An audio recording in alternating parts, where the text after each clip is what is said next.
Тэгэхээр 2002-оос 2017 онд эргүү хуулийн 111 гүтгэх гэдэг заалтын дагуу нийтдээ 100 орчим хүнийг л одоо шийтгсэн юм байна. 15 жилийн хугацаанд.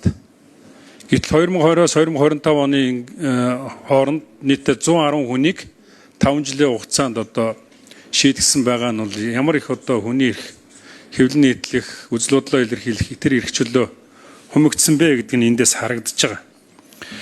Тэгэхээр Монгол Ардын намын мөрийн хөтөлбөрийн 4-2-7-д сэтгүүлчийг хэвлэн нийцсэний төлөө 20 цагддаг, хууль бусаар мөрдөн авчдаг, үнэлэлгүйгээр хууль зүүн хариуцлах татдаг явдлыг зогсооно гэж ингэж заасан байгаа. Тэгэхээр энэ одоо хууль эрх зүйн энэ мөрийн хөтөлбөрийг бас манай сайн зураг гишүүн энд нь тухайн үед мөрийн хөтөлбөрийн ажлын хэсэгт ороод яг энэ заалтыг оруулсан гэж байна. Гэвч өнөөдөр одоо энэ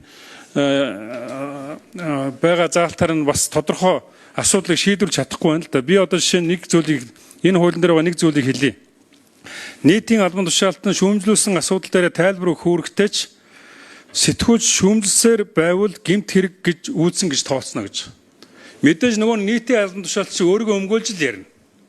Тэг өмгөөлөд ярингуут нь дахиад нөгөө сэтгүүлч хэвлэн нийтлэгч нь шүүмжлээд авах юм бол шууд гэмт хэрэгэд үйлчлэхээр ийм заалт орцсон биш. Тэгэхээр нөгөө нэг мөрийн хөтөлбөрийн чинь 4-2-ын 7 чинь хэрэгжихгүй болчиход байна сайн зураг гишүүнэ.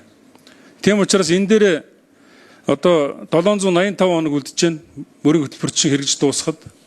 Тэгээ одоо энэ оруулсан заалтаараа эзэн болоод энэ сэтгүүлч нарын эсрэг янз янзын одоо хуулийн заалт гаргаж энэ хүмүүсийг одоо хавчин хягтдаг, үг хэлэх хэрэгчлөөгийн, хэвлэн нийтлэх хэрэгчлөөг нь боодог энэ явдлаа болох хэрэгтэй.